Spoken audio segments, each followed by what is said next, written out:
anigoo ku hadlaya magaca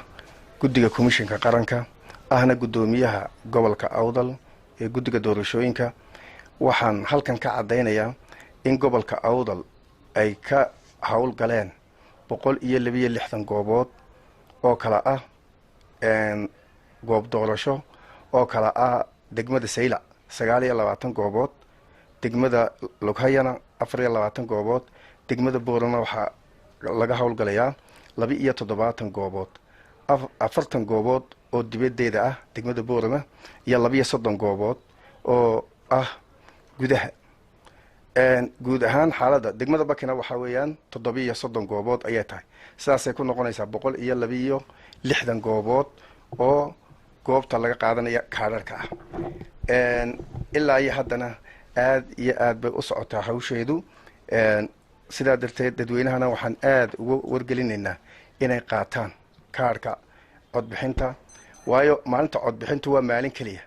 imka waxaad haysataa 5 maalmood 14 maalmood oo kalena waa degmooyinka loogu diray degmada Boorama 24 maalmood oo kale ayuu ka socon doonaa hadii Ilaahay yiraahdo 22 ka cisho ayuu soconayaa markaa muxuu ahaayay kaar qaadashadu ay ka soconaysaa degmada Boorama waa degmo ballaaran waxaad moodaa dadku inaanay fahamsanayn habka muxuu ahaayay ay dadka qaarkii u hadlayaan si kale oo propaganda la samaynayo waxa jiri kara in meelaha 10 qof ay cabasho keenaan 150,000 ee kale waxa la rabaa kaarkooda inay qaataan qoladan muxuu ahaayay golaha wasiirada ee shalay toole hadlayna wax faa'iido uma keenin gobolka dhibaato ba u keenay dadka ku keeneen in dadka la firdhiyana maaha dadka in la soo dhaweeyaa loo baahan yahay inay kaarka qaataan wixii cabasho wadana diyaar baan u nahay hadii Ilaahay yiraahdo gobolka Awdal wax mesela degmadan Boorama oo kale wax u soo kordhay mooyaane wax laga jiro ma jiro ciidan hadlaysa imika ee dadka kicinaysaana waxa rabtaa in wax laga jiro 14 goobood ba degmada Boorama ugu soo kordhay 22 waxay ahayd goobood bay ahayd markii hore oo 67 goobooda 14 ka goobood waxa rabnaa goob inay noqoto goob codbixineed ama goob doorasho inay noqdaan baa rabnaa gobolka wax u soo kordha maahine ma rabnaa anagu wax laga jiro qoladan hadlaysana waxa rabaa in goob la jaro oo la isku celceliyo mana noqonayso marka hore dadku ku badnaa 150,000 oo qof baa la rabaa halkay ka codin lahaayeen in loo sameeyo midda kale qodobka kale waxa weeyaan jaamacadda Amuud aad bay noo gacan qabatay dad aqoon leh dad baa ku hadlayo leh dad aan aqoon lahayn baa meeshii la geeyay ninka jaamacadda wax ka sheegay in isagu aan aqoon lahayn oo liito way xaqiiqatan dadka u samray adeeda u samray ardayga jooga misalan ballayga jooga engeyna garaaca engeyna sabawanaag engeyna magaranaysaa loo yaado halka ay jooga in la yiraahdo maxana aqoon ma leh taasina waa nasiib dar weeyaan aad iyo aad waxa weeyaan yaan ugu boorinayaa markaa dadweynuhu inay qaataan muxuu ahaayay kaarka qoladan dawladuna inay ka qayb qaataan muxuu ahaayay ololahan lagu qaadanayo kaarka ama wacyigelinta waxa jira dadkii xagan madanaysay xuduud oo kale aad bay ugu cadilin yihiin waxa laga rabaa inay xuduudda soo furaan oo dadkii loo soo furo goobaha si ay u codeeyaan ama u qaataan kaarkooda u qaataan waxaan ku boorinayaa dadweynaha in qof waliba halka uu ka qaatay kaarka uu hadhow tolo ka codeyn doono imika maalmayno haysanaa maalinta waa 12 saacadood weey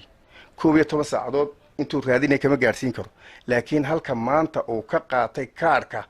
ayuu birtoola ka codeyn doonaa goobtaas uu tagaya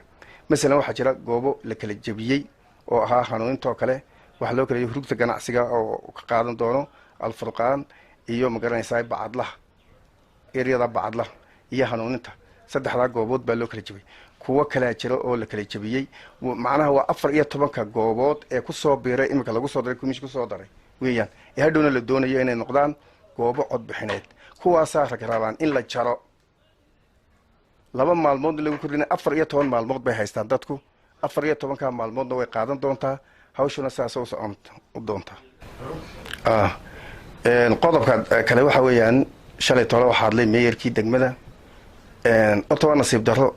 meeyarkii dhanay degmada joogay inuu tiradii degmadiisa garan waayo oo 42 goobood ku sheego waa yandar